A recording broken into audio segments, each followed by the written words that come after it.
आज उससे भी ज्यादा भ्रष्टाचार है, हर चीज में भ्रष्टाचार है, बड़े बड़े स्तर का भ्रष्टाचार है। ईडी इनके हाथ में है, सीबीआई इनके हाथ में है, पुलिस एजेंसीज इनके हाथ में है, जुडिशरी इनके हाथ में है, मीडिया इनके हाथ में है, इलेक्शन कमीशन इनके हाथ में है, सीएजी इनके हाथ में है। जो आप मुझे सब कुछ बता रहे हो सिनेरियो, इन सब चीजों को देख के ऐसा लगता है that it's kind of soft dictatorship. हाँ, बिल्कुल बिल्कुल। अरविंद केजरीवाल पे आपके क्या व्यूज हैं एज अ पर्सन? ये बहुत शातिर आदमी है, बहुत होशियार है, देखने में बहुत भोला भाला लगता है और उस समय हम भी उसके चकमे में आ गए एक तरह से। नहीं, झूठ बोलता है, पीछे से षड्यंत्र करता है। मैं वो सब कुछ जानना चाहता हूँ कि इस सब की शुरुआत कैसे हुई लोकपाल बिल की, और उसकी मांग आपने क्यों रखी थी? एक्चुअली उस समय देश में ऐसा क्या हुआ था जिसकी वजह से आपको लोकपाल बिल लाना बहुत जरूरी था और इतना बड़ा मूवमेंट चला था?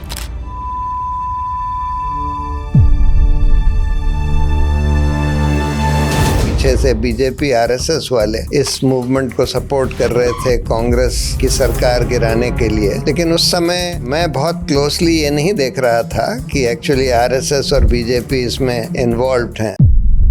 उनका जो लीडर था आवाम का, उसको बदनाम करने के लिए उसने अपने ही लोगों से कह दिया कि इसके नाम से कोई एसएमएस चला दो। मैंने अरविंद से बोला इसको इन्वेस्टिगेट करा लेते हैं, उसने बोला नहीं, हम क्यों कराएं। कराया गया और यही पता लगा कि कोई अरविंद के ही आदमी के थ्रू भिजवाया गया। राफेल डील को देखें तो 60,000 करोड़ की डील, जिसमें 50% ऑफसेट कॉन्ट्रैक्ट्स अनिल अंबानी की बोगस कंपनी को दे दिए। फ्रेंच प्रेसिडेंट था, उसने बोला कि अनिल अंबानी को तो सिर्फ हम मोदी के कहने पर लाए। उसने ये कंपनी 2 दिन पहले बनाई। गोगोई साहब को राज्यसभा मेंबर बना दिया, सदाशिवम नजीर साहब को गवर्नर बना दिया, खानविलकर साहब को लोकपाल बना दिया, अरुण मिश्रा साहब को एनएचआरसी का चेयरमैन बना दिया। मतलब जो जज इनका काम करता है उसको कोई ना कोई पद दे देते हैं। सर, कौन वो 2 आदमियों की आप बात कर रहे हो? Modi, Amit Shah.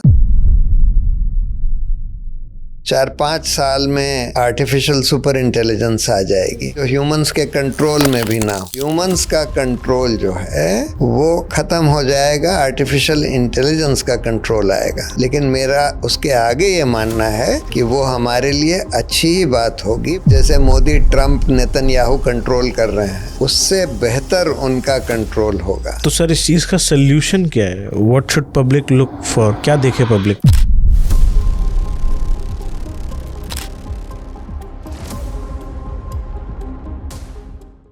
Hello guys, welcome back to the Prateek show. आज के इस एपिसोड में आज का टॉपिक बहुत ही सीरियस है, क्योंकि आज बात होगी करप्शन की। और जब करप्शन की बात होती है तो हमें सन 2011 याद आता है, जहाँ पे स्कैम्स नहीं थे, स्कैम्स का सालाब था। मैं बात कर रहा हूँ 2G स्पेक्ट्रम घोटाला, जहाँ पे 1.76 लाख करोड़ का घोटाला हुआ। कॉमनवेल्थ गेम घोटाला, जहाँ पे 70,000 करोड़ का घोटाला हुआ। आदर्श सोसाइटी स्कैम, और उसके बाद एक पर एक स्कैम होते रहे।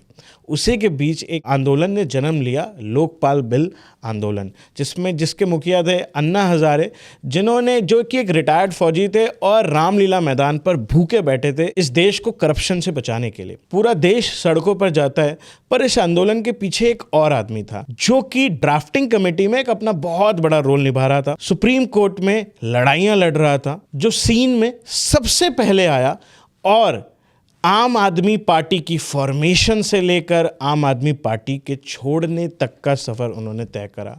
मैं बात कर रहा हूँ मिस्टर प्रशांत भूषण जी की, जो कि एक सीनियर एडवोकेट हैं इन सुप्रीम कोर्ट, जो कि लोगों की जनहित याचिका के लिए बहुत मशहूर हैं। बहुत सारी PIL फाइल्स करते हैं सोशल इंटरेस्ट के लिए। आज मेरे साथ वो इस पॉडकास्ट पे, हम सारे एंगल्स पे बात करेंगे। उस समय की कहानी को लेकर आज इस देश में क्या चल रहा है, उन सब पर बात होगी। तो अगर आप इस पॉडकास्ट को पूरा देखते हो तो आपको काफ़ी इंसाइटफुल इन्फॉर्मेशन मिलने वाली है जो आपने कभी नहीं सुनी होगी। So you are watching the Prateek show and you are watching the Prashant Bhushan only on the Prateek show.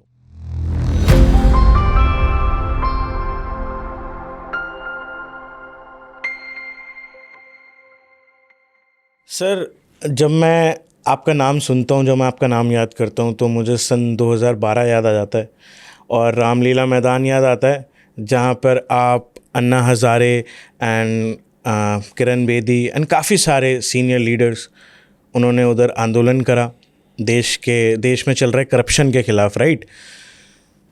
मैं वो सब कुछ जानना चाहता हूँ कि इस सब की शुरुआत कैसे हुई लोकपाल बिल की, और उसकी मांग आपने क्यों रखी थी एक्चुअली। उस समय देश में ऐसा क्या हुआ था जिसकी वजह से आपको लोकपाल बिल लाना बहुत ज़रूरी था और इतना बड़ा मूवमेंट चला था। तो उस समय करप्शन बहुत हो गया था यूपीए 2 की सरकार में, और बड़े बड़े स्कैम्स सामने आए थे, जैसे 2G, कोलगेट वगैरह वगैरह। और ये लगा कि एक इंडिपेंडेंट एंटी करप्शन एजेंसी होनी चाहिए, अथॉरिटी होनी चाहिए, जो कि हाई लेवल करप्शन को इंडिपेंडेंटली इन्वेस्टिगेट करके एक्शन ले सके। तो तब ये हुआ कि हम लोग इसका एक बिल ड्राफ्ट करें, और वो बिल लेकर हम लोग एक कैंपेन लॉन्च करें कि भाई इस तरह का एक इंस्टीट्यूशन लोकपाल, जिसका नाम हम लोगों ने दिया, उस तरह का इंस्टीट्यूशन बनना चाहिए जो सरकार से बिल्कुल इंडिपेंडेंट हो और उच्च स्तरीय लोगों के खिलाफ इंडिपेंडेंटली जांच कर सके और उनके खिलाफ उनका प्रोसिक्यूशन कर सके। तो उस बेसिस पर हम लोगों ने वो बिल बनाया और फिर एक कैंपेन लॉन्च करी, और अरविंद इनको अन्ना हज़ारे से उसने बात करी और उनको लेकर आया। उन्होंने बोला कि हाँ, हम इसमें पार्टिसिपेट करना चाहते हैं। तो तब ये कैंपेन बढ़ी और उस पर फिर बहुत लोग और मीडिया वगैरह का बहुत सपोर्ट मिला। बहुत सारे यंग लोग पूरे देश से उठ के आ गए। लेकिन बाद में ये समझ में आया कि इसमें पीछे से इसके बड़ा होने का और सक्सेस का एक बड़ा कारण ये भी था कि पीछे से बीजेपी आरएसएस वाले इस मूवमेंट को सपोर्ट कर रहे थे कांग्रेस की सरकार गिराने के लिए, उसको बदनाम करने के लिए, गिराने के लिए। तो उन लोगों का भी सपोर्ट इस मूवमेंट के सक्सेस के लिए एक तरह से इम्पोर्टेंट था। लेकिन उस समय मैं बहुत क्लोजली ये नहीं देख रहा था कि एक्चुअली आरएसएस और बीजेपी इसमें इन्वॉल्व्ड हैं। लेकिन उसका बाद में हश्र ये हुआ कि एक लोकपाल का कानून तो पास हो गया। वो कानून वैसा नहीं था जैसा हम लोग एग्जैक्टली चाहते थे। उसका लोकपाल का सिलेक्शन कमेटी इतनी इंडिपेंडेंट नहीं थी जिसमें जो हम लोग चाहते थे। लेकिन बाद में वो लोकपाल के उस आंदोलन की वजह से कांग्रेस की सरकार तो ख़त्म हो गई अगले चुनाव में, और भाजपा की सरकार आ गई और मोदी प्राइम मिनिस्टर बन गए। और उसके बाद भाजपा ने वो लोग इस आंदोलन को पीछे से सपोर्ट कर रहे थे, लेकिन उन्होंने लोकपाल बनने नहीं दिया, क्योंकि उनको लगा कि अब लोकपाल, अगर इंडिपेंडेंट लोकपाल बनेगा तो हमारा ही इन्वेस्टिगेशन करेगा। राइट। तो 5 साल तक तो उन्होंने लोकपाल बनने ही नहीं दिया। उसके बाद जब हम लोगों ने बार बार कोर्ट में गुहार लगाई, तब जाकर लोकपाल बनाया। लेकिन उसका सिलेक्शन क्योंकि काफ़ी हद तक उन्हीं के हाथ में था, गवर्नमेंट के हाथ में था, उसमें सिलेक्शन कमेटी में प्रधानमंत्री, लोकसभा के speaker, leader of opposition, chief justice और एक जूरिस्ट, जो कि ये 4 लोग मिलकर सेलेक्ट करते हैं। तो हुआ ये कि लीडर ऑफ ऑपोजिशन तो शुरू में उन्होंने बोल दिया कि कोई है ही नहीं, क्योंकि उस समय कांग्रेस की उतनी सीट्स नहीं थी कि लीडर ऑफ ऑपोजिशन उनका हो सके। 50 ही सीट थी, 10% चाहिए होते थे। तो उन लोगों ने चीफ जस्टिस, स्पीकर तो सरकार का ही होता है,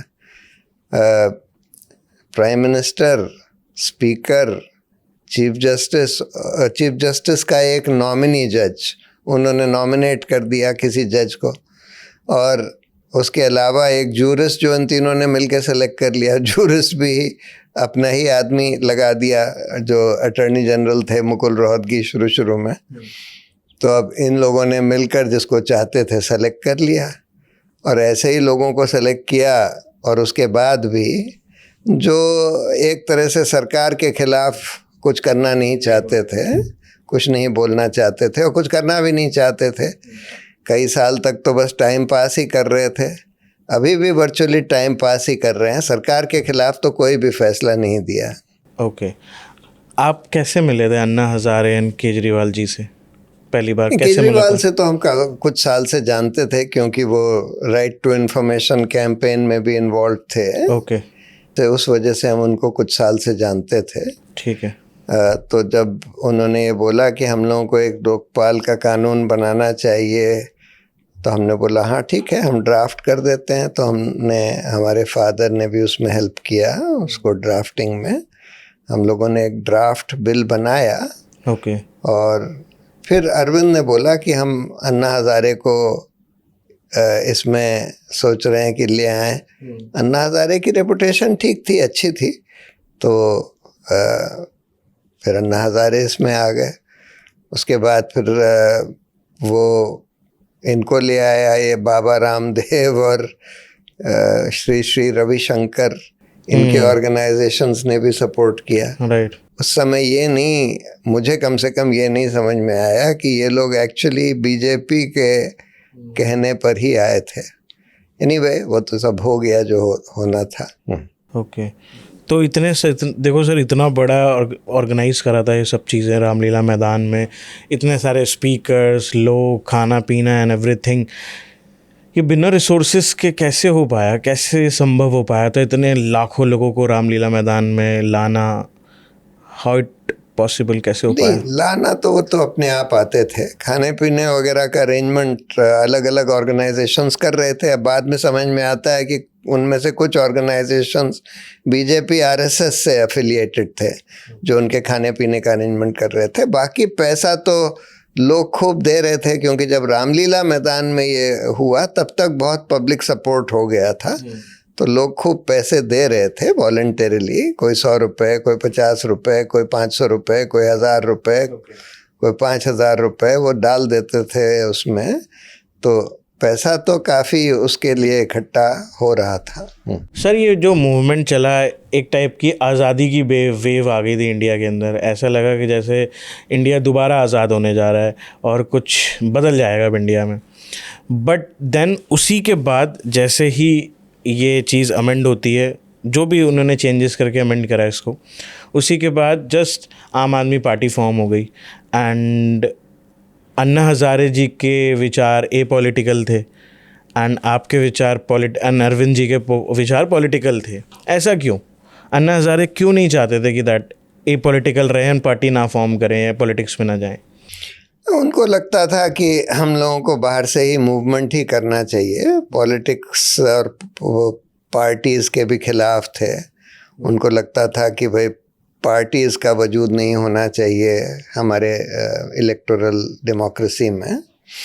तो वो पार्टी बनाने के फेवर में नहीं थे। हम लोगों को ये लगा कि भाई एक मौका आया है एक वैकल्पिक पॉलिटिकल पार्टी बनाने का, जो दूसरी तरह से पॉलिटिक्स करेगी, जो बिल्कुल ट्रांसपेरेंट होगी, जिसमें इंटरनल डेमोक्रेसी होगी, जो अपनी पूरी पॉलिसीज़ ट्रांसपेरेंटली बनाएगी वगैरह। तो हम लोगों ने तो ये सोचकर आम आदमी पार्टी बनाई। लेकिन बाद में अरविंद ने ये सारे जो हमारे प्रिंसिपल्स थे उसको बिट्रे कर दिया। लोकपाल भी छोड़ दिया, अपना इंटरनल लोकपाल भी हटा दिया पार्टी का। लोकपाल की मांग भी छोड़ दी। दिल्ली में जब सरकार बनी तो दिल्ली में लोकपाल भी नहीं बनने दिया। उसके अलावा जो हम लोगों ने ट्रांसपेरेंसी का प्रॉमिस किया था कि भाई हमारे सारे अकाउंट्स जो हैं पब्लिक होंगे, वो भी हटा दिया। फिर हम लोगों ने पॉलिसीज़ बनाने के लिए कई सारी एक्सपर्ट कमिटीज़ बनाई थी। जब उनकी रिपोर्ट्स आ गईं और हम लोगों के वर्किंग कमेटी को तय करना था कि क्या हमारी पार्टी की पॉलिसीज़ हों, तो अरविंद ने बोला कि इसकी कोई ज़रूरत नहीं है, इसको तो कूड़े में फेंक दीजिए। ये हम तो जब कोई इशू आएगी तो उसके आधार पर ही तय करेंगे। और उसके बाद फिर ऐसे कई कैंडिडेट्स को टिकट दे दिए जिनकी छवि बहुत ख़राब थी, अच्छी नहीं थी, जिन्होंने हमारे ही वॉलंटियर्स को पिटवाया था, उन लोगों को भी टिकट दे दिए उस समय। तो इसलिए तब मुझे आम आदमी पार्टी छोड़नी पड़ी, क्योंकि पार्टी एक तरह से अरविंद के हाथ में आ गई थी और उसने उसके जो सारे प्रिंसिपल्स जिस आधार पर हम लोगों ने आम आदमी पार्टी का गठन किया था उन सब को बिट्रे कर दिया। अरविंद केजरीवाल पे आपके क्या व्यूज़ हैं एज अ पर्सन? ये बहुत शातिर आदमी है, बहुत होशियार है, शातिर है, देखने में बहुत भोला भाला लगता है और उस समय हम भी उसके चकमे में आ गए एक तरह से। हम नहीं समझ पाए कि उसकी रियल पर्सनालिटी क्या है, लेकिन बाद में धीरे धीरे जब वो पर्सनालिटी निकल कर आने लगी, वो जब क्या रियल पर्सनालिटी में आपने चेंजेस देखे आफ्टर एंड बिफोर? नहीं, झूठ बोलता है, पीछे से षड्यंत्र करता है। जैसे एक बार एक आम आदमी पार्टी वॉलंटियर एक्शन मंच बना, वॉलंटियर्स का एक एक्शन मंच, कि वॉलंटियर्स की आवाज़ सुनी जाए पार्टी में। उनका जो अरविंद को लगा कि ये तो एक पार्टी में रिवोल्ट हो रहा है वॉलंटियर्स का, उसको क्रश करने के लिए उनका जो लीडर था आवाम का, उसको बदनाम करने के लिए उसने अपने ही लोगों से कह दिया कि इसके नाम से कोई एसएमएस चला दो कि ये एसएमएस चला दो कि सब लोग आम आदमी पार्टी छोड़कर भाजपा ज्वाइन कर लें। और एक एसएमएस उसके नाम से चला दिया और उसके बाद अरविंद ने बोला कि देखो ये आदमी तो गद्दार हो गया है और इसको हम पार्टी से और उसको सस्पेंड कर दिया। तो जब हम, क्योंकि नेशनल डिसिप्लिनरी कमेटी के चेयरमैन थे, तो वो हमारे पास आया, उसने बोला ये एसएमएस तो मैंने नहीं चलाया है, आप इसका इन्वेस्टिगेट करवा लीजिए। मैंने अरविंद से बोला इसको इन्वेस्टिगेट करा लेते हैं, उसने बोला नहीं हम क्यों कराएं। तब फिर मैंने उससे बोला कि भाई तुम ही करा लो, किसी पुलिस ऑफिसर को हम कह देते हैं जो इसमें हेल्प कर देगा इन्वेस्टिगेट करने में। तो कराया गया और यही पता लगा कि उसने नहीं भेजा था और कोई अरविंद के ही आदमी के थ्रू भिजवाया गया था उसके नाम से। तो जो जना इस तरह का काम करने को तैयार हो कि आप अपने ही वॉलंटियर को बदनाम करने के लिए उसके नाम पर फर्जी एसएमएस चला दें, तो फिर उसको क्या ट्रस्ट किया जा सकता है।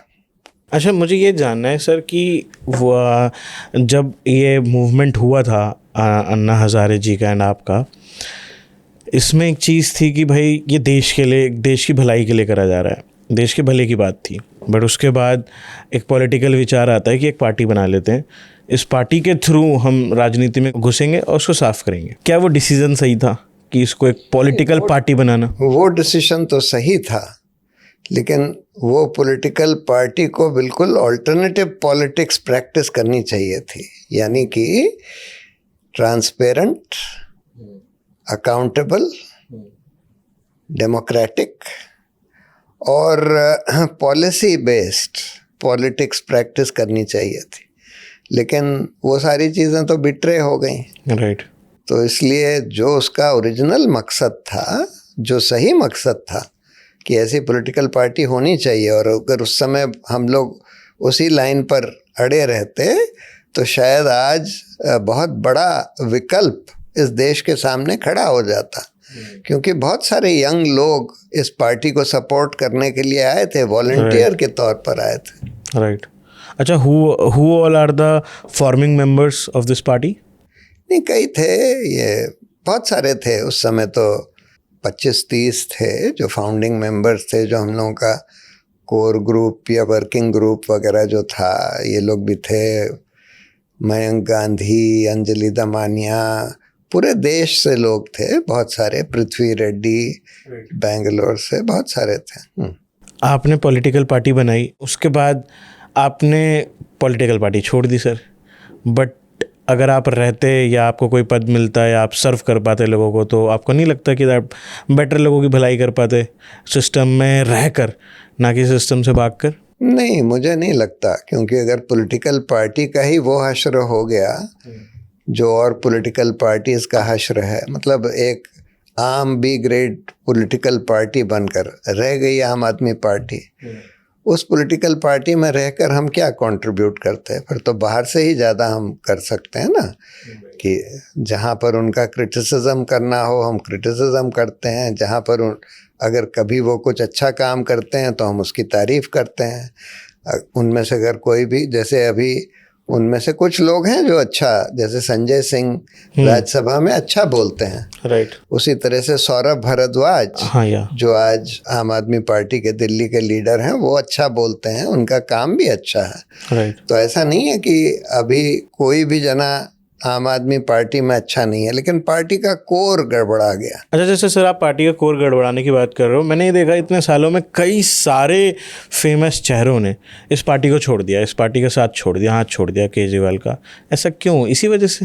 हाँ, मेनली मतलब अलग अलग लोगों की अलग अलग वजह थी, पर मेन तो लोग उसी समय निकल गए थे जब स्प्लिट हुआ और लोगों ने देखा कि भाई क्या हो रहा है पार्टी में। जब हम बाहर आए उसी समय कुछ लोग उसके बाद बाहर आए, मतलब कुछ लोगों को शायद ये स्वार्थ रहा होगा कि भाई हमको कोई पद मिल जाएगा, और उसके बाद बाहर आए। कुछ लोगों का फिर अरविंद से बाद में कुछ झगड़ा हो गया, लेकिन जो बहुत ज़्यादा प्रिंसिपल लोग थे वो लोग तो तकरीबन उसी समय बाहर आ गए थे जब हम लोग बाहर आए थे, मैं और योगेंद्र यादव वगैरह। सर 28 मार्च 2015 की ये बात है, राइट? आम आदमी पार्टी नेशनल काउंसिल मीटिंग, आपको और योगेंद्र जी को प्रैक्टिकली बाहर। हाँ, उन्होंने, वो कहते हैं उन्होंने निकाल दिया था। हाँ, एक तरह से निकाल दिया था, लेकिन वो मीटिंग तो बिल्कुल इल्लीगल तरीके से कंडक्ट करी गई थी, जैसे कोई मॉब होता है उस तरीके से। कोई प्रॉपर तरीके से वो मीटिंग नहीं कंडक्ट करी गई थी नेशनल काउंसिल की। उसमें तो उस समय अरविंद केजरीवाल तभी जीत कर आया था, एक बहुत बड़ी जीत, बहुत ज़्यादा मेजॉरिटी से, तो वो जो चाहता था करता था। एंड 2009 से लेकर काफ़ी सारे स्कैम्स पे पर्दाफाश हुआ। 2G कोल स्कैम हुआ, फिर पता नहीं लाखों करोड़ों रुपए के स्कैम हुए, ये फिर CVG हुआ, ऐसे कई सारे स्कैम हुए। उस समय स्कैम हुए, उस समय मूवमेंट हुआ सर, फिर सरकार बदली। आज के हालात क्या हैं? आज की करंट गवर्नमेंट के हालात क्या है, आपको क्या लगता है? कि आज तो उससे भी ज़्यादा भ्रष्टाचार है। उससे भी ज़्यादा भ्रष्टाचार है? उससे भी ज़्यादा भ्रष्टाचार है, हर चीज़ में भ्रष्टाचार है, बड़े बड़े स्तर का भ्रष्टाचार है। आप राफेल डील को ही ले लीजिए। देखिए, बोफोर्स को हम लोग मानते थे, हमने तो उस पर एक किताब भी लिखी थी कि वो एक करप्ट डील थी। उसमें 64 करोड़ के कमीशंस लिए गए। अगर आप राफेल डील को देखें तो 60,000 करोड़ की डील, जिसमें 50% ऑफसेट कॉन्ट्रैक्ट्स अनिल अंबानी की बोगस कंपनी को दे दिए गए।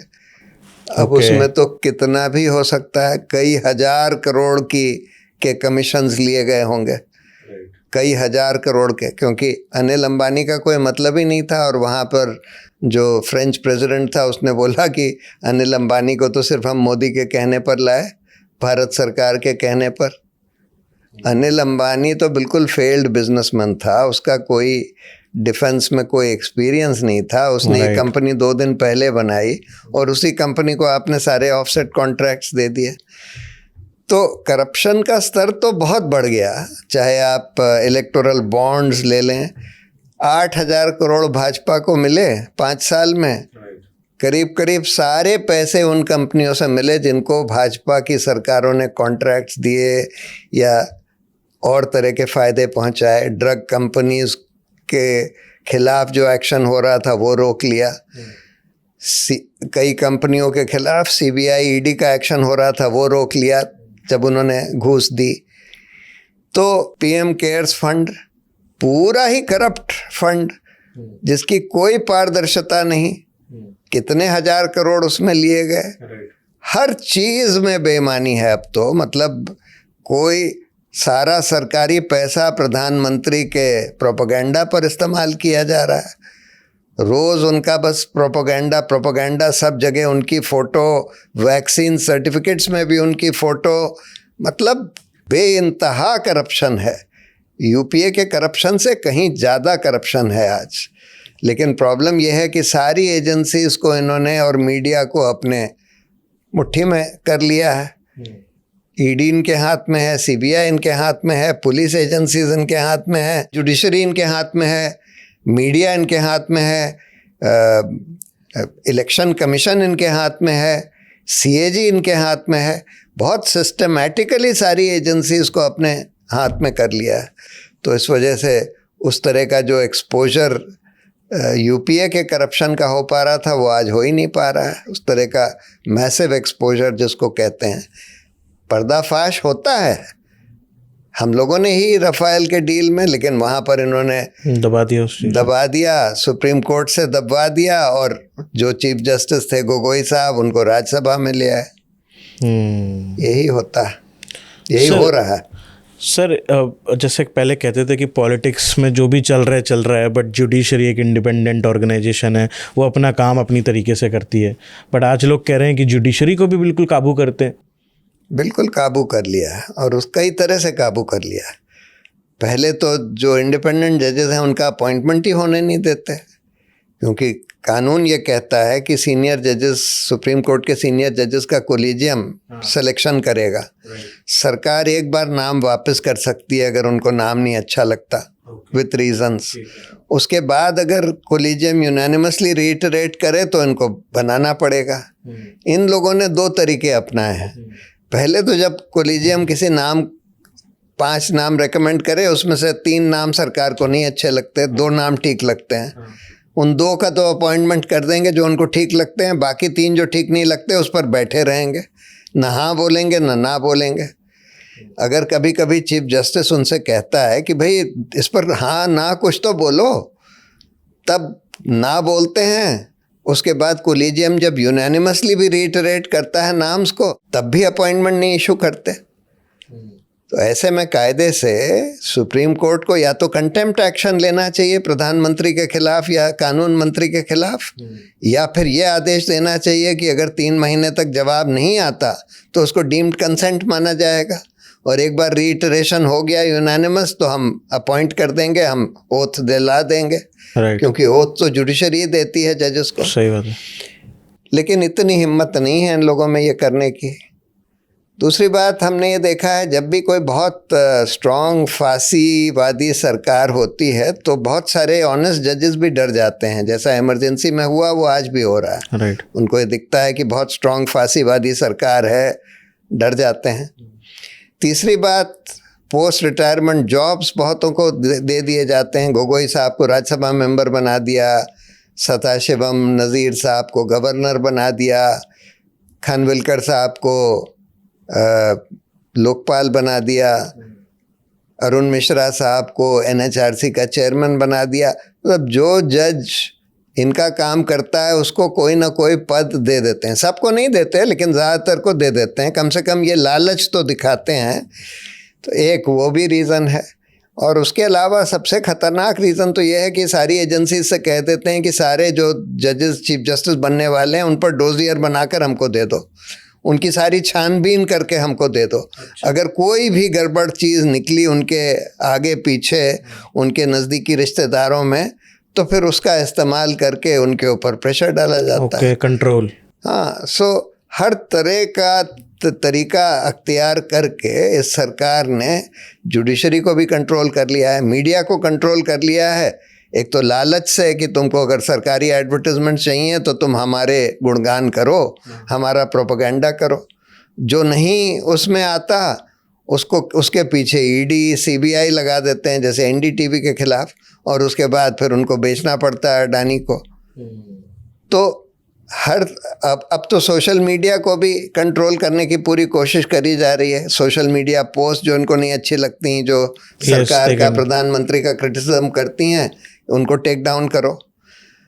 मतलब अगर कोई जना ये दिखा दे कि प्रधानमंत्री जो हैं दूसरे देशों के राष्ट्रपति और प्राइम मिनिस्टर्स वगैरह से बस हाँ ही की करते रहते हैं, कुछ सब्सटेंस की बात नहीं करते, उसको भी टेक डाउन कर देते हैं। अगर कोई सैटारिकल पोस्ट डाली जाती है कि भाई ये भी नहीं डाली जा सकती, तो इसलिए हर तरह से मीडिया को कंट्रोल करने की कोशिश है।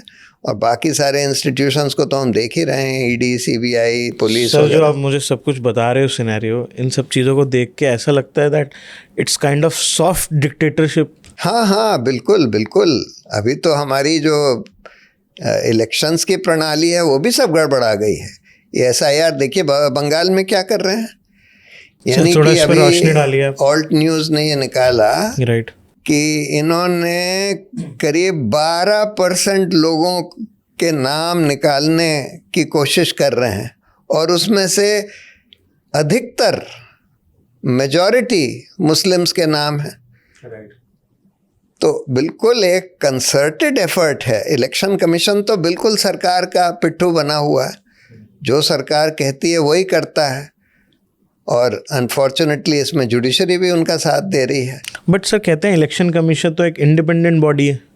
नहीं, तो सुप्रीम कोर्ट का एक बहुत अच्छा फैसला आया कॉन्स्टिट्यूशन बेंच का। उन्होंने बोला कि इलेक्शन कमीशन का अपॉइंटमेंट अगर सरकार के हाथ में रहेगा तो वो इंडिपेंडेंट नहीं रह पाएगी और इसीलिए इनका सिलेक्शन एक 3 मेंबर की कमेटी के द्वारा होना चाहिए, जिसमें प्रधानमंत्री, लीडर ऑफ ऑपोजिशन और चीफ जस्टिस हों। लेकिन उस फैसले के तुरंत बाद सरकार ने एक नया कानून बना दिया, उसमें ये लिख दिया कि नहीं, चीफ जस्टिस को हटा दिया जाए और चीफ जस्टिस की जगह एक और मंत्री। तो अब मोदी, अमित शाह और राहुल गांधी डिसेंट नोट्स लिखते रहते हैं, उसकी कोई परवाह नहीं करी जाती, जिसको सरकार चाहती है उसको अपॉइंट कर देती है। अब ये ज्ञानेश कुमार बिल्कुल सरकार का पिट्ठू है, कोई काम बगैर सरकार से पूछे नहीं करता, सारे काम भाजपा से गाइडेड हैं, उसी आधार पर, उसी के कहने पर किए जा रहे हैं। तो इसलिए आज अगर हम ये सही में पूछें कि हमारे देश में कितना लोकतंत्र बचा है, बहुत कम, हार्डली नाम के लिए लोकतंत्र बचा है, बाकी तो सब खत्म हो गया। अच्छा सर, जैसे आप ये सब बताते हो, ये सब नॉर्मल पब्लिक क्यों नहीं देख पाती है? जैसे नॉर्मल पब्लिक मैंने देखा बहुत मोदी के बहुत गुणगान करते हैं, बहुत लोग तो बहुत ज़्यादा ही फेवर में हैं मोदी जी के। ऐसा क्यों है? ऐसा क्या है मोदी जी का ज़्यादा? नहीं, मेरा ये मानना है कि आजकल बहुत ज़्यादा लोग गुणगान नहीं करते। अगर असली में पब्लिक ओपिनियन सर्वे किया जाए तो मोदी जी की पॉपुलैरिटी आज बहुत कम है। मुझे नहीं लगता कि आज 30% भी लोग उनको अप्रूव करते होंगे। जैसे ट्रंप के बारे में कहा जाता है कि उनका अप्रूवल रेटिंग 30% के करीब आ गया है, वैसे मोदी जी का भी 30% के करीब आ गया। लेकिन हाँ, 20-25% लोग इस देश के ऐसे हो गए हैं, मे बी 20%, जो मोदी कुछ भी कर ले, जैसे वहाँ ट्रंप कुछ भी कर ले, बस उनके गुणगान ही करेंगे। तो इतना ज़्यादा प्रोपेगेंडा हुआ है पिछले 10 साल में या 11-12 साल में, और लोगों की एनालाइज करने की, क्रिटिकल थिंकिंग की क्षमता भी बहुत कम हो गई है कई लोगों की। क्यों? ये सारा सोशल मीडिया और प्रोपेगेंडा का इन्फ्लुएंस है। सोशल मीडिया का एक इम्पैक्ट ये भी होता है कि आपकी अपनी क्रिटिकल थिंकिंग की क्षमता थोड़ी कम हो जाती है, और प्रोपेगेंडा जब इतना ज़्यादा हो और आप वही व्हाट्सएप वगैरह देख रहे हैं जिसमें कि झूठ और प्रोपेगेंडा किया जा रहा है, तो फिर बहुत सारे लोग जो हैं बिल्कुल भक्त बन जाते हैं।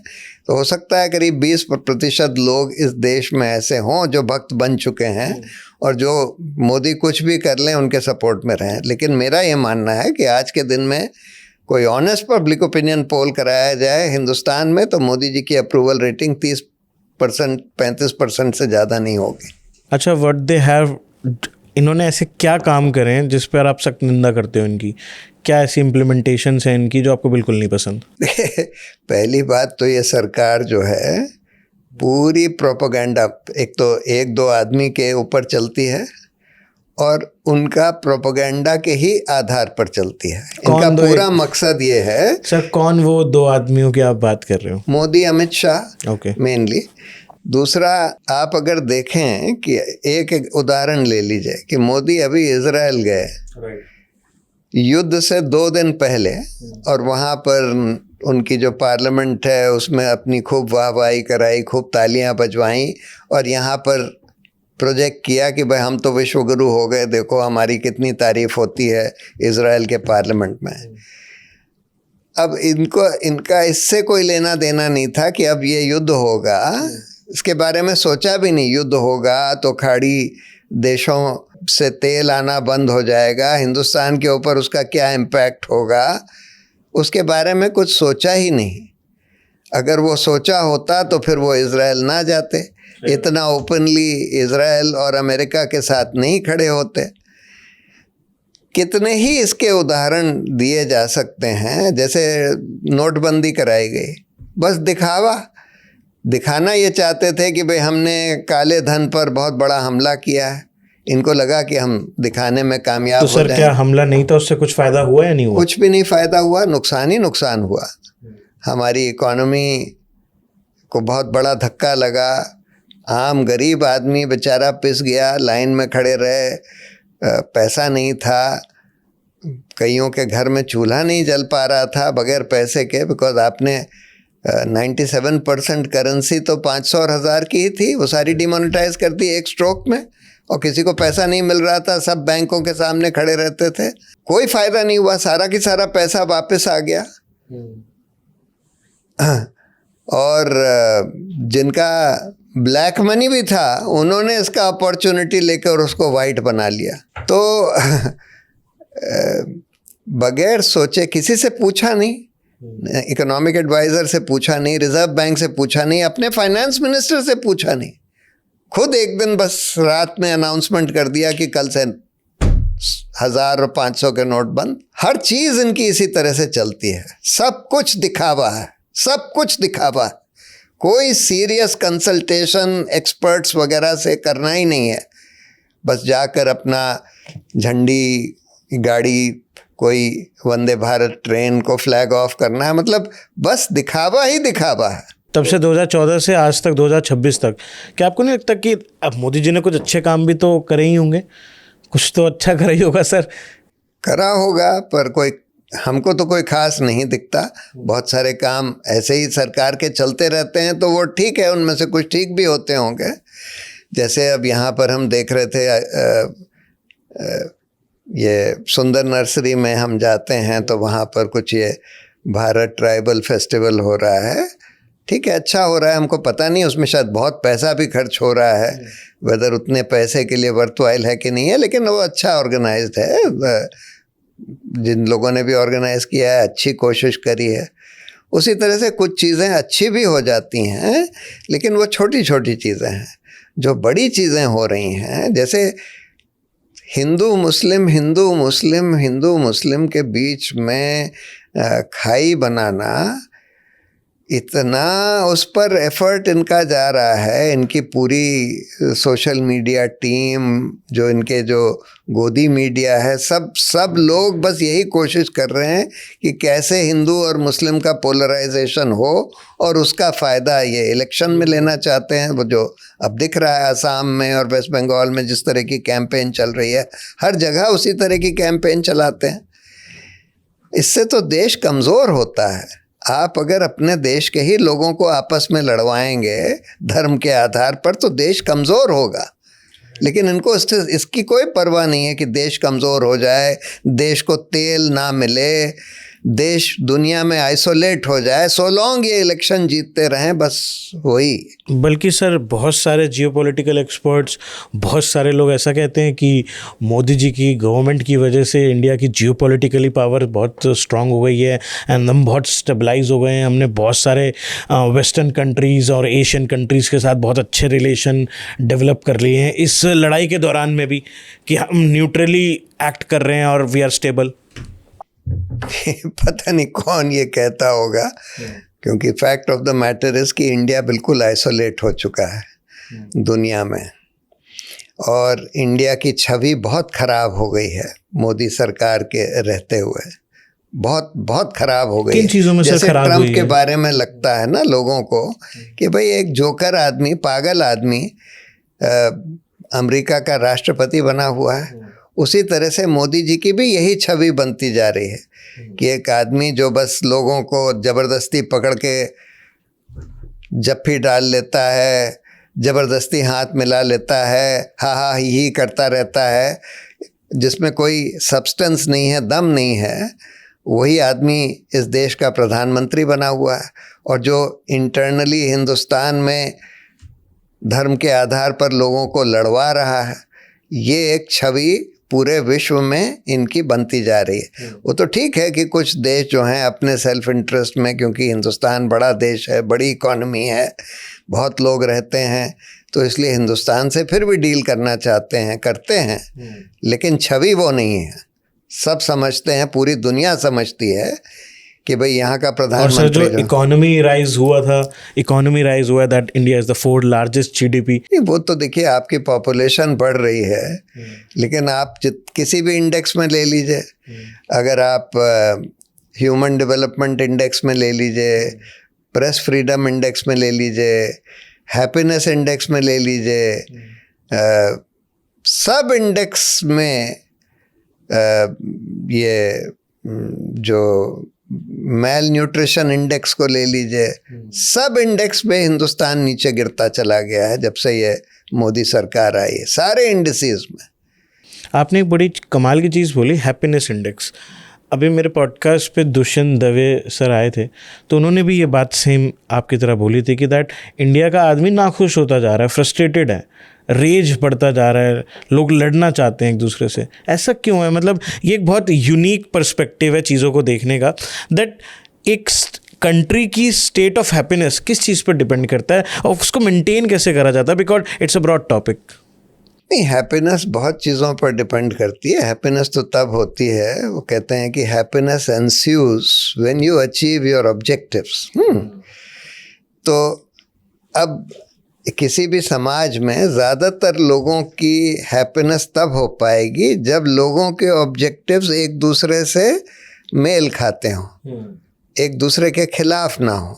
अगर आप एक दूसरे के खिलाफ ऑब्जेक्टिव बना देंगे कि हिंदू सोचेगा कि हम मुसलमान को मार दें, मुसलमान सोचेगा कि हम हिंदू को मार दें, तब तो ऑब्वियसली या तो एक अनहैप्पी होगा या दूसरा अनहैप्पी होगा या दोनों अनहैप्पी होंगे। तो आपको समाज को साथ में रख के चलाना पड़ता है, तब जाकर हैप्पीनेस इंडेक्स बढ़ता है। आपको पर्यावरण को ठीक रखना होता है, साफ रखना होता है। अब दिल्ली में कौन हैप्पी रहेगा? इतना पोल्यूशन, इतना पोल्यूशन, हद से ज़्यादा पोल्यूशन। हाँ, सो इसलिए आपको देखना होता है ना कि समाज आपका इतनी गैर बराबरी अगर आप बढ़ाते जाएंगे, जैसी हो गई है। अभी निकला कि हिंदुस्तान के जो 5 रिचेस्ट लोग हैं उनका पिछले 5 साल में वेल्थ 400% बढ़ गया। जो मिलियनेयर्स की संख्या है वो 80% बढ़ गई, और दूसरी तरफ गरीब आदमी पिसता चला जा रहा है। आज भी ये हालात हैं कि गैस के लिए लोग लाइन में लगे हुए हैं, लोगों को गैस नहीं मिल रही। बहुत बुरे हालात पैदा कर दिए हैं। ऐसे हालात हिंदुस्तान में पहले कभी नहीं थे। आपको लगता है 2012 यूपीए, ये एनडीए गवर्नमेंट से पहले यूपीए गवर्नमेंट का सही था समय? नहीं, सही नहीं था, बहुत भ्रष्टाचार था। हाँ, इससे बेटर था, इससे तो कहीं बेटर था, कहीं बेटर था। बहुत अच्छे कानून बने उस समय में। नरेगा बना, राइट टू इंफॉर्मेशन एक्ट आया, फूड सिक्योरिटी एक्ट आया, बहुत सारे अच्छे कानून बने, बहुत अच्छी पॉलिसीज इम्प्लीमेंट करी गई। भ्रष्टाचार जरूर था, भ्रष्टाचार था, बहुत था, लेकिन अब तो उससे भी ज़्यादा भ्रष्टाचार भी ज़्यादा है और पॉलिसीज़ भी कोई अच्छी नहीं बन रही हैं। और आप पूरे समाज में लोगों को बस लड़वाना चाहते हैं। पॉलिसीज मेक कौन करता है सर इन डेमोक्रेसी? ये नेता करते हैं या फिर वो ब्यूरोक्रेट्स जो उधर बैठे हुए हैं? नहीं, कायदे से तो एक्सपर्ट्स को करना चाहिए। जैसे इकोनॉमिक एक्सपर्ट्स होते हैं, उनको तय करना चाहिए था डीमोनेटाइजेशन से फ़ायदा है कि नहीं है। मोदी जी ने किसी को कंसल्ट ही नहीं किया, एक दिन शाम को बैठ के खुद ही अनाउंस कर दिया। इकोनॉमिक एडवाइज़र को नहीं कंसल्ट किया, फाइनेंस मिनिस्टर को नहीं कंसल्ट किया, रिजर्व बैंक को नहीं कंसल्ट किया, अपने आप। ये तो सब बाहर निकल कर आई ना बात कि कोई मीटिंग करी ही नहीं, किसी को नहीं कंसल्ट किया। जब ऐसा होता है ना कि एक कंट्री में एक आदमी का इतना वर्चस्व हो जाता है, तो सारा वो फिर जो चाहे कर लेता है। जैसे ट्रंप का, चाहे उसकी पॉपुलैरिटी रेटिंग बहुत कम हो, लेकिन उसने पूरे सिस्टम पर पूरा कब्जा किया हुआ है।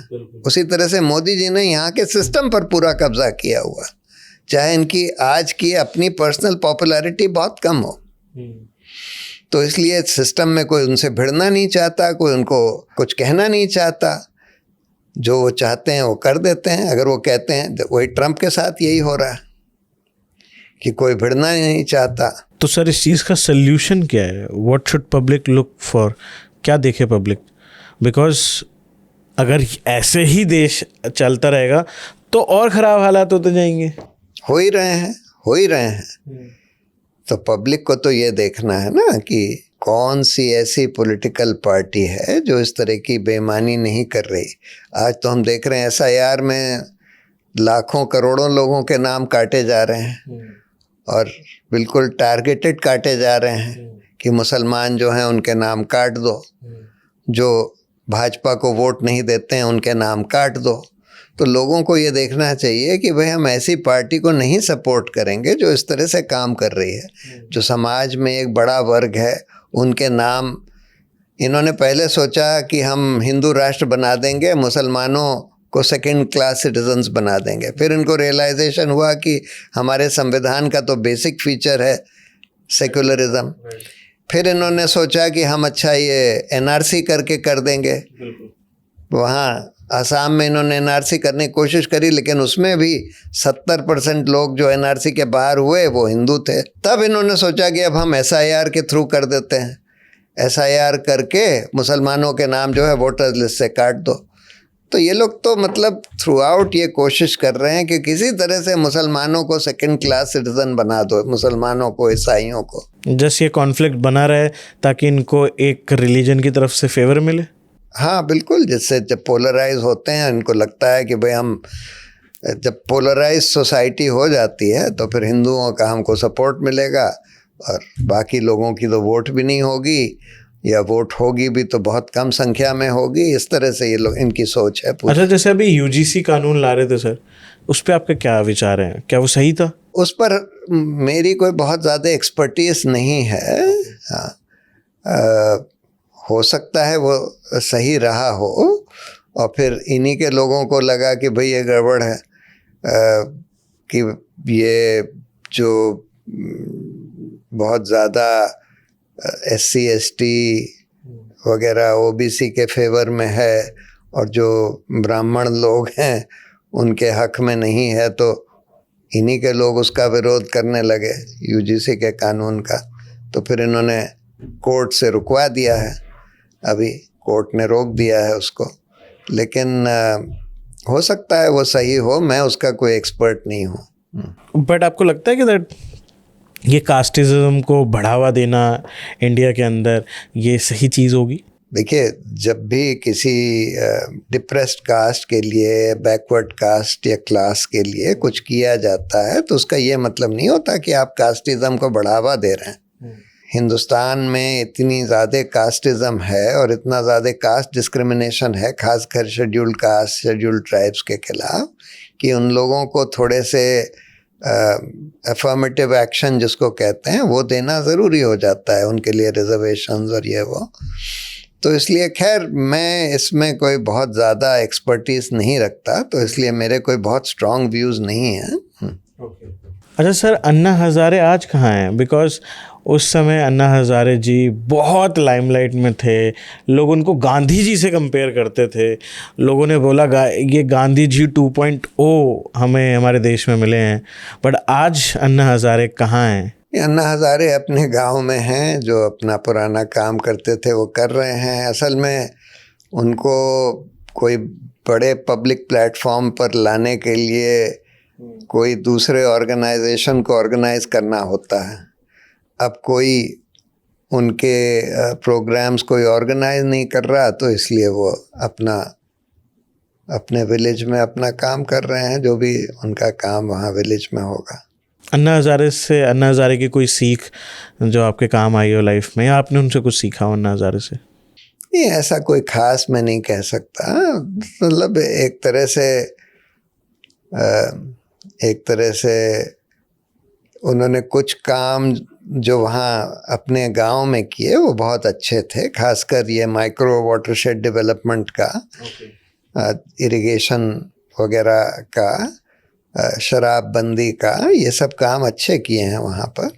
तो उनका लोकली उनका अच्छा इन्फ्लुएंस हुआ है।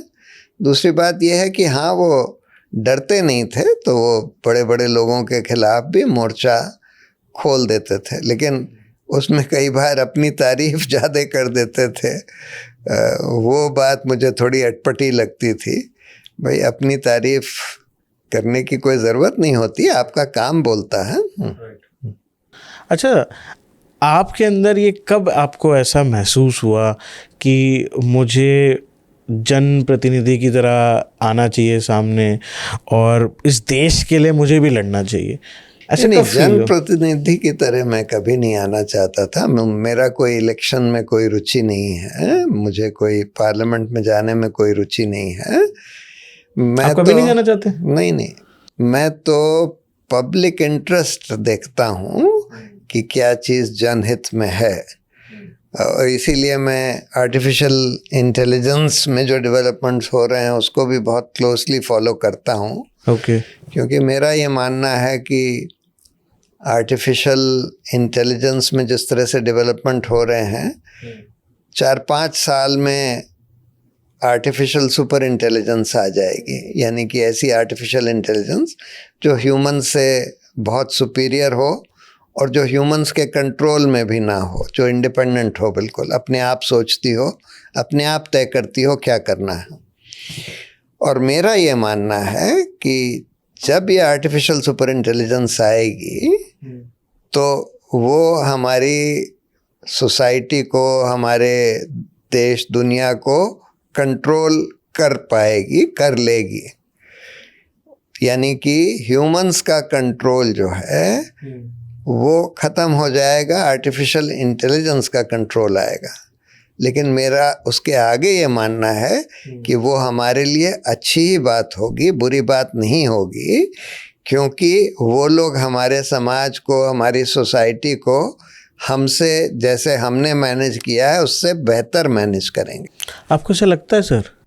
मुझे ये लगता है। अच्छा, आपको ऐसा नहीं लगता कि सर, एक सुपरफिशियस बात है, बट ऐसा हो कि दैट अगर उन्होंने इस सब चीज़ों पे कंट्रोल कर लिया तो वो ह्यूमंस पे कंट्रोल ना करने लगे? नहीं, ह्यूमंस पर करेंगे कंट्रोल, लेकिन वो कंट्रोल आज जैसे मोदी, ट्रंप, नेतन्याहू कंट्रोल कर रहे हैं हमारे कंट्रीज़ को, या जिस तरह के भी लोग देशों को कंट्रोल कर रहे हैं, उससे बेहतर उनका कंट्रोल होगा। आज तो ये लोग लड़वा रहे हैं, या तो आपस में धर्म के आधार पर लड़ा रहे हैं, या बाहर दूसरे देशों में नरसंहार कर रहे हैं, या युद्ध कर रहे हैं। आर्टिफिशियल सुपर इंटेलिजेंस ये सब नहीं करेगा, क्योंकि जो आदमी रियली इंटेलिजेंट होता है और वो अगर इमोशंस से नहीं गवर्न होता, देखिए हमारे ह्यूमंस में ना बहुत सारे इमोशंस आ गए, क्योंकि हम लोग जिस एवोल्यूशन का पाथ हमने फॉलो किया और हमारी जो बायोलॉजी है उसमें बहुत सारे इमोशंस हम में डेवलप हो गए, और उसमें ज़्यादातर इमोशंस जो है नेगेटिव इमोशंस हैं। बहुत सारे इमोशंस हैं पावर, डोमिनेंस वगैरह के, और अनफॉर्चुनेटली वही लोग जिनमें ये नेगेटिव इमोशंस होते हैं, ज़्यादातर वही लोग पावर में आते हैं, जैसे मोदी, ट्रंप, नेतन्याहू वगैरह। आर्टिफिशियल सुपर इंटेलिजेंस में इमोशंस नहीं होंगे, क्योंकि उनकी बायोलॉजी भी नहीं है और उनका वो पाथ ऑफ एवोल्यूशन भी नहीं है। तो it will be pure intelligence, और प्योर इंटेलिजेंस जब होता है तो ये एक बात समझता है कि किसी दूसरे इंसान को या किसी दूसरे जने को दबा कर या मार कर आपका कोई फ़ायदा नहीं होता, अनलेस कि वो दूसरा जना आपके रास्ते में आ रहा हो। अगर आपके रास्ते में नहीं आ रहा तो उसको दबाने से, उसको नुकसान पहुंचाने से आपका कोई फ़ायदा नहीं हो रहा। ये एक ह्यूमन टेंडेंसी है। हम लोग पावर और डोमिनेंस के लिए दूसरे को दबाना चाहते हैं। ट्रंप यही कर रहा है, नेतन्याहू यही कर रहा है। तो आर्टिफिशियल सुपर इंटेलिजेंस वो नहीं करेगा। सर, बड़ा कमाल का एक यूनिक एंगल से आप इस चीज़ को देख रहे हो। हाँ, यूनिक है। Because people see it from a different lens. And you are explaining from a different lens with a very different perspective that it will help humans. हाँ, it will help humans in my view. It will help humans. And हमने इस पर काफ़ी सोच किया, क्योंकि मेरा जो पुराना बैकग्राउंड है वो फ़िलॉसफी में है, फ़िलॉसफी ऑफ साइंस में। मैंने 7 साल प्रिंसटन में और उससे पहले इलाहाबाद में फ़िलॉसफी पर ही शोध किया, बहुत सारे फ़िलोसॉफिकल इश्यूज़ पर। तो अभी हाल में पिछले 3 साल में मैंने ये सोचना शुरू किया, जब से ये ChatGPT-4 आया, जब मुझे दिखने लगा कि अब बड़ी तेज़ी से आर्टिफिशियल इंटेलिजेंस का डेवलपमेंट हो रहा है और जल्द ही हम लोग आर्टिफिशियल सुपर इंटेलिजेंस के पास पहुंच जाएंगे, तो मैंने ये सोचना शुरू किया कि आर्टिफिशियल सुपर इंटेलिजेंस चाहेगा क्या, करना क्या चाहेगा, हमारे संग क्या करना चाहेगा। तो मुझे ये समझ में आया कि हर एक इंटेलिजेंस का एक मकसद होता है सर्वाइवल, राइट, कि खुद सर्वाइव करना ज़रूरी है, तभी हम आगे कोई मकसद अचीव कर सकते हैं।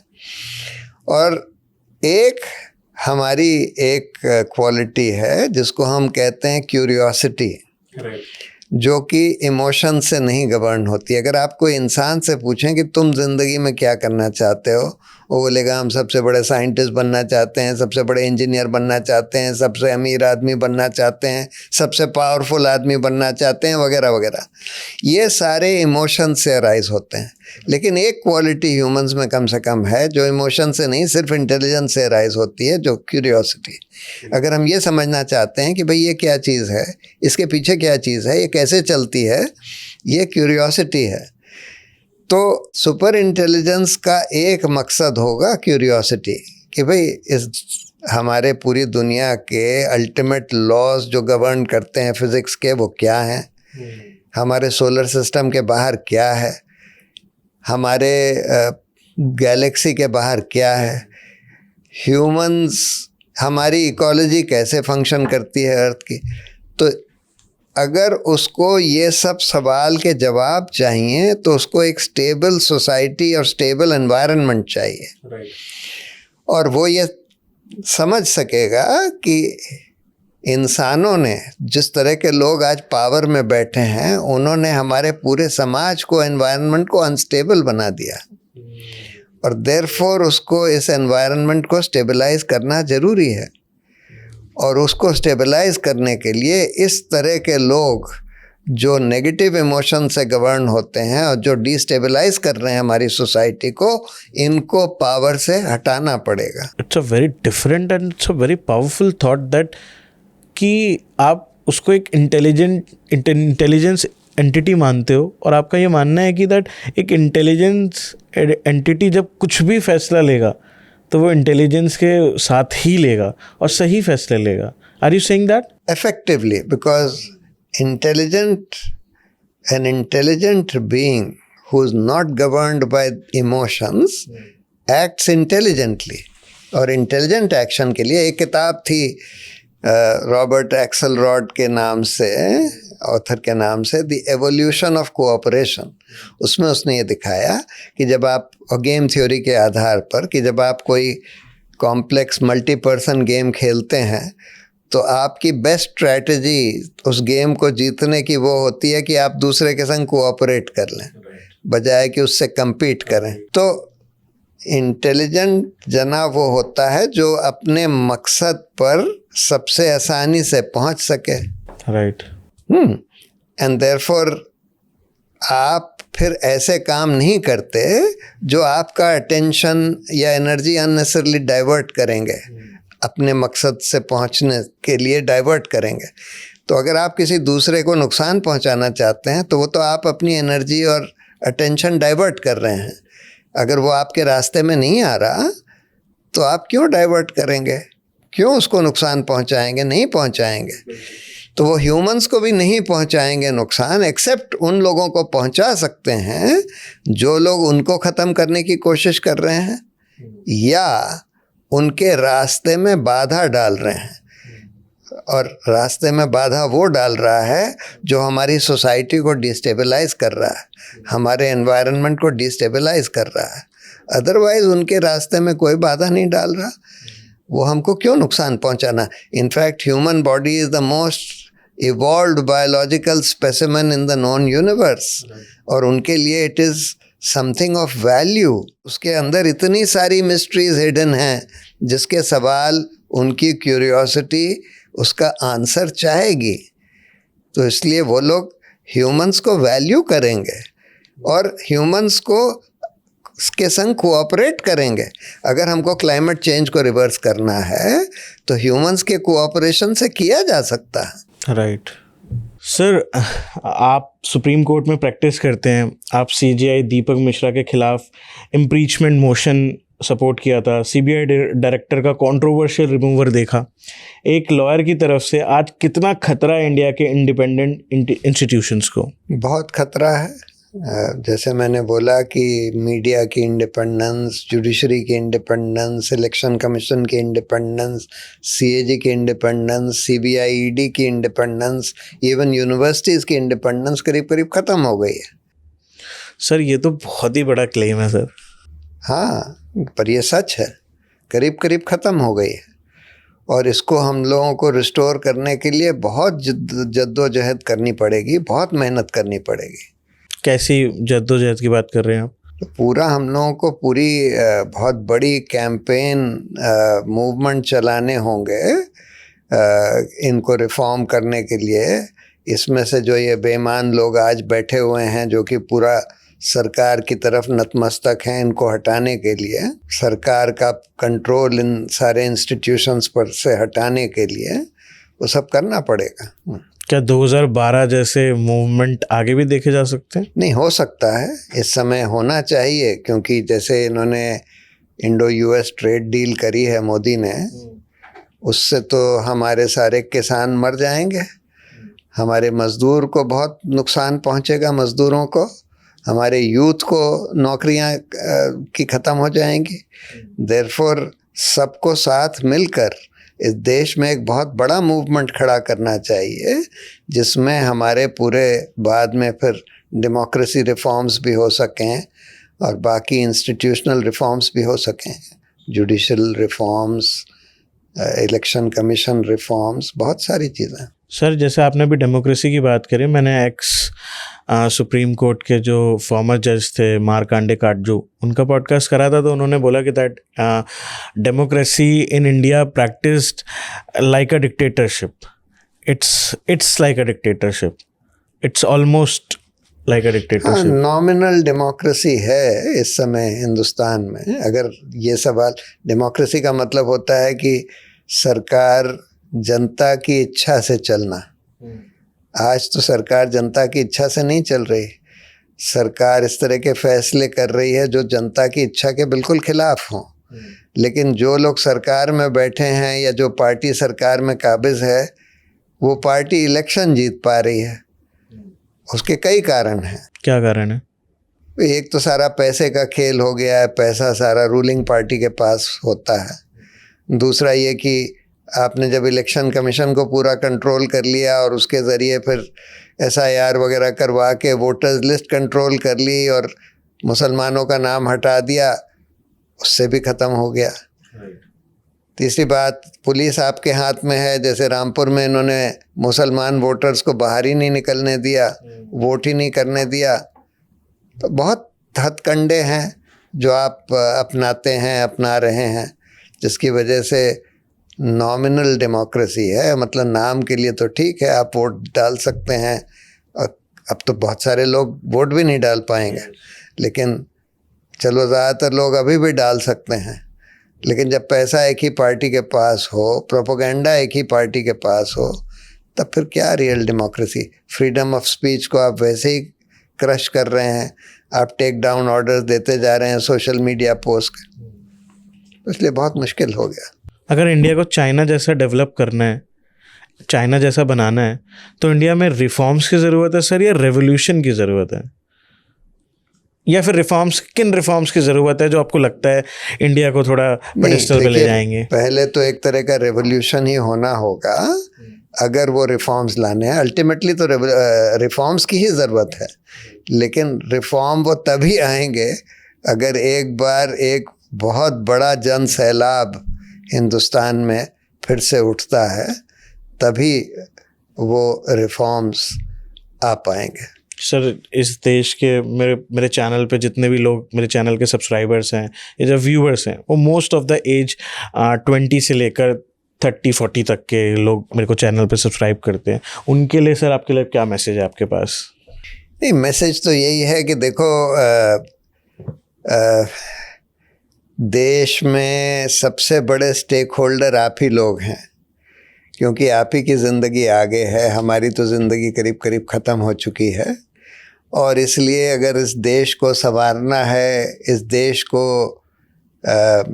एक प्रॉपर डेमोक्रेसी बनाना है, इस देश में खुशहाली लानी है, तो आप ही को उसके लिए जद्दोजहद करनी पड़ेगी। इसलिए अपनी आँख कान खोल कर रखिए, सब सुनिए, समझिए कि समाज में क्या हो रहा है, देश में क्या हो रहा है, दुनिया में क्या हो रहा है। जो गलत हो रहा है, जो अन्याय हो रहा है, उसके खिलाफ आवाज़ उठाइए। उसके आगे अगर आप एक दूसरे के साथ मिलकर एक बड़ा मूवमेंट इस देश की संस्थाओं के रिफॉर्म्स के लिए, कानून के रिफॉर्म्स के लिए अगर चला सकते हैं, अगर वो क्षमता है, तो उसमें ज़रूर शरीक होइए। और ये मानकर चलिए कि बगैर आपके एफर्ट के स्थिति नहीं सुधरेगी। तो इसलिए सबको थोड़ा थोड़ा एफर्ट करना पड़ेगा, करिए। Thank you so much sir, आपने अपना बहुत ही कीमती टाइम निकाला फॉर माई शो, एंड आपने मेरे सवालों के जवाब भी दिए, and thank you for this contribution. And I think the viewers will decide and they will follow the things they need to follow, and देश की प्रगति हो, एंड आप जैसे लोग, हम जैसे लोग सामने आए तो हो सकता है देश बहुत जल्दी बदल भी सकता है। Thank you so much for coming. So भाई, कैसा लगा आपको एपिसोड? आई होप आपको ये एपिसोड बहुत अच्छा लगा होगा, आपको काफ़ी चीज़ें समझ में आई होंगी इस देश के बारे में। वो एक सीनियर एडवोकेट है, उनको चीज़ों को देखने का नज़रिया उनका बहुत ही डिफरेंट है। वो बहुत ही टॉप एंगल से इन चीज़ों को देखते हैं, जो हो सकता है हम लोगों को समझ में ना आए। ये एपिसोड बनाने के पीछे एक ही रीज़न था, उस वक्त की कहानी को आज वक्त की कहानी से रिलेट कर पाना और समझ पाना कि क्यों उस समय ये सब हुआ था और आज आपको क्या करना चाहिए। तो आपके हाथ में, कमेंट करके मुझे ज़रूर बताना अगला गेस्ट आप कौन सा देखना चाहते हो मेरे चैनल पे, ये भी मुझे कमेंट करके ज़रूर बताना। एंड अपना ध्यान रखिए, खुश रहिए और इस पॉडकास्ट को शेयर करिए। मैं मिलता हूँ किसी अगले नए पॉडकास्ट में एक अगले इंटरेस्टिंग गेस्ट के साथ। तब तक चैनल को सब्सक्राइब कर देना यार। मैं मिलूँगा अगले गेस्ट के साथ किसी अगले एपिसोड में। Till the time, bye bye, take care, जय हिंद, वंदे मातरम।